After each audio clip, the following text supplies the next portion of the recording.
I hope आपके समझ में आया होगा। अगर नहीं आया तो मैं एक बार और हल्का सा रिवीजन सारे क्वेश्चन कराता हूँ टोटल, ठीक है। क्वेश्चन में क्या दे रखा है आपको बड़े ध्यान से समझो, ठीक है जी। हेलो एवरीवन, मैं आशु पल्लव आपकी कोई नई वीडियो के अंदर स्वागत करता हूँ। आज के हम इस लेक्चर के अंदर क्लास 7th के मैथ का जो 6 चैप्टर रहते हैं उसके अंदर हमने उसका अभ्यास 6 को क्वेश्चन सोल्व करे, ठीक है। हमने इससे पहले के लेक्चरों में जो हमारा क्वेश्चन नंबर 8 इससे पहले के क्वेश्चन को हमने सोल्व कर रखा है, ठीक है, इस एक्सरसाइज 6C के अंदर, है ना। आज का जो हमारा लेक्चर होने वाला, आज का लेक्चर काफ़ी ज़्यादा स्पेशल होने वाला है, ठीक है, क्योंकि आज के लेक्चर में ओनली एक क्वेश्चन कर रहा हूँ, क्वेश्चन नंबर 8, ठीक है। जो क्वेश्चन नंबर 8 है इसको आपको बहुत ही ज़्यादा ध्यान से पढ़ना है। क्यों पढ़ना है ध्यान से? क्योंकि इस क्लास में जो आपका 7th क्लास इसके अंदर ये एक ही क्वेश्चन है, ठीक है, एक ही क्वेश्चन, लेकिन इससे आने वाली अगली क्लास यानी क्लास 8 के अंदर इसके जैसे काफ़ी सारे क्वेश्चन होंगे। तो इसलिए आपको इस क्वेश्चन को बहुत ही ज़्यादा ध्यान से पढ़ना है, बिल्कुल माइंड को कंसंट्रेट करके बहुत ही अच्छे से पढ़ना है। क्योंकि अगर आपने ये क्वेश्चन को ध्यान से पढ़ा तो आपको बहुत सारी नई नई चीज़ें मिलेगी आपको माइंड को सीखने को, और क्या होगा आने वाली क्लास में क्या हो जाएगी, हेल्प हो जाएगी। और वैसे भी ये एक बहुत ही इंटरेस्टिंग क्वेश्चन है, ठीक है। सबसे पहला काम क्या करना है आपको, क्वेश्चन नंबर 8 में एक बार क्वेश्चन को बड़े ध्यान से पढ़ लो। उससे क्या होगा आपको थोड़ा सा क्या हो जाता है, पता लग जाता है क्वेश्चन आखिरकार क्या दिया हुआ, क्या करना है, ठीक है जी। देखो, दो अंकों की संख्या के अंकों का योगफल 4 है, ठीक है, दो अंकों की संख्या का योगफल 4 है। यदि धाई के अंक में से इकाई का अंक घटा दिया जाए तो शेष 2 बचता है। तो संख्या ज्ञात करनी है आपको, क्या ज्ञात करनी, संख्या। थोड़ा सा कंफ्यूजन वाली बात है आपकी, कुछ भी समझ में नहीं आया, कुछ भी, है ना, यही बात है, कोई बात नहीं।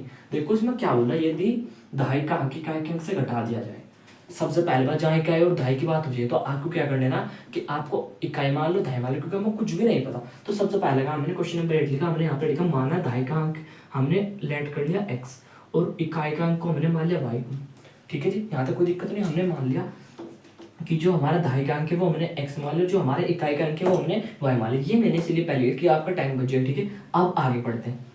अब इनको मानने से पहले मैं एक चीज बताता हूँ। जैसे आपके पास कोई संख्या है 72, ठीक है, इसमें इकाई का अंक कौन सा, धाई का अंक कौन सा, आप बता सकते हो, आप काफी इजीली बता सकते हो कि ये तो होता है इकाई का अंक और ये होता है धाई का अंक, ठीक है। तो अगर मैं 2 का ऐसा कैसे लिखूं और धाई के अंक को मैं ऐसा लिख दूं, ठीक है, तो ये क्या है, मतलब कहने है कि 72 को आप ऐसे लिख सकते हो, मतलब ये क्या है, धाई का अंक और ये क्या है, इकाई का अंक। ऐसे कोई संख्या आपके पास 68 है, ठीक है, आपने बड़े अच्छे से पढ़ा छोटी क्लास में। ये तो होता है 8, इकाई पर ये कितना होता है, धाई पे। धाई का मतलब ये ऐसे लिखा जाता है ना, ये बात तो आपको पता है। अगर आप इन दोनों को जोड़ते तो ये संख्या आ जाएगी। मतलब क्या है कि आपने इकाई और धाई के अंक को जोड़ दिया तो आपके पास क्या आ जाती संख्या। जैसे आपके पास कोई संख्या है, कितनी है, 67 कोई संख्या है, तो आपने इकाई का अंक को ऐसे रखा और धाई के अंक में क्या किया, ये हो गया आपका धाई का अंक, ठीक है। अगर आप इन दोनों को जोड़ दो तो हमारी यही संख्या आ जाएगी, ठीक है। क्या आ जाएगी हमारी संख्या, मतलब हम धाई के अंक और इकाई के अंक को क्या करें, जोड़ दे तो हमारी संख्या आ जाती है, ठीक है। हमको क्या करना, संख्या तो ज्ञात करनी। हमारे पास क्या है, इकाई का अंक ये रहा। जैसे हमारे पास क्या था, 67 था, ठीक है। हमारे पास ये क्या था, इकाई का, तो इकाई का अंक को हमने ऐसे कैसे, जो धाई का अंक था, धाई का मतलब क्या था, 10 से गुना करा दिया हमने, क्योंकि 10 से हम 60, 60 प्लस 67 आ गए। तो ऐसे ही हमारा इकाई का अंक कितना था यहाँ पर 7, ऐसे कैसे इकाई का अंक कितना मान रखा हमने y प्लस धाई का अंक कितना हमारे पास x। लेकिन क्या होना है, x में 10 की मल्टीप्लाई होनी, क्योंकि धाई का अंक है, समझे इस बात को। ये क्या आ गया हमारे पास संख्या, 10 के x से मतलब 10x प्लस के y, ये क्या निकाल दी हमने, संख्या, ठीक है। अब इसकी हमें कोई वैल्यू नहीं पता, बस ये हमने एक संख्या निकाल दी, ठीक है जी। यहाँ तक कोई भी डाउट नहीं रहा होगा आपका। आप इससे आगे आप क्वेश्चन पढ़ लो, ये लाइनें आपने समझी ना तो समझो आपका बहुत सारा नॉलेज आपको गेन हो गई, पता लग गया आपको नॉलेज का। जैसे कोई संख्या 72, इकाई का हमने ऐसे कैसे, धाई के अंक में क्या करते हैं, 10 गुना के 10 नहीं करते क्या, धाई के अंक में 10, धाई का मतलब 10 ही होता है ना, 10 से 70 प्लस के 2, ये धाई का अंक है हमारे पास, ये इकाई का, अगर इन दोनों जोड़ देते संख्या आ जाएगी। तो ये था हमारे पास कौन सा, धाई का अंक और ये इकाई का अंक, अगर दोनों जोड़ देते हमारे पास संख्या आ जाए। लेकिन हमको एक्स और वाई की वैल्यू नहीं पता, तो हमको क्या निकालनी, वाई की वैल्यू निकाल, संख्या बता देंगे कैसे। देखो दो, अब पढ़ते हैं, दो अंकों की संख्या का, दो अंकों की संख्या के अंकों का योगफल 4 है, ठीक है। कितना देर का योगफल 4, दो अंकों की संख्या, पहला अंक कितना हमारे पास, ये धाई का अंक और इकाई का अंक ये रहा। अगर इन दोनों को जोड़ दिया तो कितना आया था, क्वेश्चन के अकॉर्डिंग 4 आ जाता है, ठीक है। ये चल रहा है क्वेश्चन के अकॉर्डिंग, तो हमने अपने दिमाग से किया, ठीक है। कौन सा था पता है, देखो दो अंकों की संख्या का अगर अंकों का योग करें तो कितना आता है, 4, पहला और दूसरा दोनों को हमने क्या कर दिया, योग कितना आ गया हमारा 4। यदि धाई का अंक, मतलब धाई का अंक कौन सा हमारे पास, धाई, धाई का अंक लिख लिया हमने, धाई का अंक कितना मान रखा, ध्यान से पढ़ो, धाई का अंक, इकाई के अंक, धाई के अंक से इकाई का अंक घटा दिया जाए, धाई के अंक से इकाई का अंक घटा दिया, धाई के अंक से इकाई का अंक घटा दिया जाए, घटा दिया, धाई के अंक से इकाई का अंक घटा दिया जाए तो शेष 2 बच जाता है। मतलब अगर हम घटाएंगे कितना आ जाएगा, तो देखो हमने इस लाइन को यहाँ पर लिख दिया, ठीक है, क्योंकि हमने क्या, उन्होंने क्या बोला कि दाएं के अंक में से एक आएगा, घंटा दो तो शेष दो बच जाता है, ठीक है। यहाँ से हमने क्या किया, हमने यहाँ से x की वैल्यू निकाल दी, मतलब x बराबर कैसा आएगा, अगर हम इसको उधर ले जाए तो उधर ऑलरेडी कितना दो और माइनस के वाई इधर आकर कितना होगा प्लस के वाई, इसको मान लो समीकरण दो। अब ऐसा क्यों किया हमने, ये लाइन हमने क्यों किया सामने, है ना, ये थोड़ा सोचने वाली बात है। ये इसलिए किया क्योंकि हमें एक्स फिर वाई की वैल्यू चाहिए। अगर ये एक्स की वैल्यू हम यहाँ पर रख देते हैं तो देखो दोनों वाई वाई की हो जाएगी। अभी बताता हूँ आपको, आप ऐसे लिखो कि एक्स का मान समीकरण एक में रखने पर आपको क्या लिखना, समीकरण एक में रखने पर, एक में रखने पर लिख लिया। अब ये एक्स का मान हमने इसके जगह रख दिया इतने की, एक्स के यहाँ पर कितना 2 प्लस के वाई, तो यहाँ पर जो एक्स था यहाँ पर कितना लिखा जाएगा 2 प्लस के वाई लिख दिया। और ये वाला वाई एज इट इज, मतलब प्लस के वाई भी ऐसा कैसा ही, और इधर बराबर से इधर कितना था 4, ये भी ऐसा कैसा है, ठीक है। कोई दिक्कत तो नहीं है। हमने ये एक्स का मान इसमें रख दिया, एक्स यहाँ पर क्या रखा हमने 2 प्लस के वाई, क्योंकि एक्स का मान था 2 प्लस के वाई बराबर वाई। अब वाई और वाई दो भी ऐसा कैसा है, वाई और वाई कितना हो गया 2 वाई बराबर के 4, ठीक है। अब यहाँ पर तो आपको नहीं दिखेगा, तो हमने क्या किया कि इस क्वेश्चन को हम थोड़ा सा शक्तिमान की तरह यहाँ पर लिया है, ठीक है। लेकिन आपको जो मैं यहाँ पर कराऊंगा वो इसके नीचे लिखना आपको, ठीक है। हमने ये लाइन यहाँ पर एक बार समझाने के लिए लिखी थी, 2 वाई प्लस के 4, ठीक है।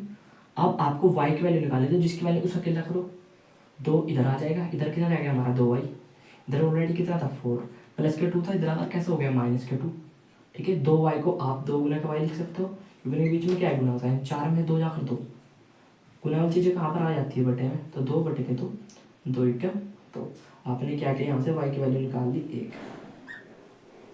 लेकिन अभी तो आपने y की वैल्यू निकाल ली, संख्या में तो x की भी रखी जाएगी, तो ये y का मान क्या मैं फिर से इसमें रख दूँ, फिर यहाँ पर लिखोगे आप y का मान समीकरण 1 में रखने पर, समीकरण 1 में रखने पर, ठीक है। समीकरण 1 कहाँ पर है, ये रही। हमने अब की बार x ऐसे कैसे रखा, y के यहाँ पर क्या रख दिया हमने 1 इक्वल टू 4। अब 1 मिनट रुको, बस हो गया क्वेश्चन। 4 प्लस का 1 से धरा कर माइनस का 1, मतलब x इक्वल टू कितना आ गया हमारा 3।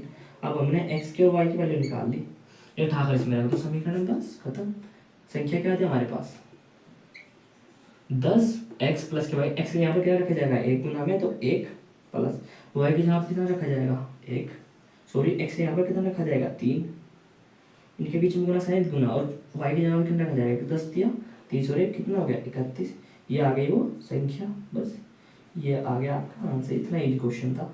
आपको कोई क्वेश्चन दे रहा है क्वेश्चन नंबर 8 से, तो पहला काम आपको क्वेश्चन को बड़े ध्यान से पढ़ लेना पड़ेगा। उसके बाद आपको जहाँ पर इकाई और दहाई का टर्म दिख जाए तो सबसे पहले आपने माना कि सबसे पहले हमने क्या किया, माना दहाई का अंक x है और इकाई का अंक y है। हमने दो चीज मान ली कि दहाई का अंक x और इकाई का अंक y मान लिया। अब एक छोटा सा कॉन्सेप्ट पढ़ा था आपने कि अगर आपके पास कोई 72 है संख्या है आपके पास, लेकिन इसमें तो आपको संख्या देख के हमको संख्या देख के हमको इकाई और दहाई का अंक देख के, तो कैसे बनाएं हम संख्या। हमने इकाई के अंक को एज इट और जो दहाई का अंक होता है कैसे लिखा है, दहाई का मतलब क्या होता है 10, 10 से क्या होती है गुना। हमने क्या किया जो दहाई का अंक इसमें क्या किससे गुना करते हैं 10 से, क्योंकि 10 की दहाई सुना होगा आपने 10 की दहाई, ठीक है।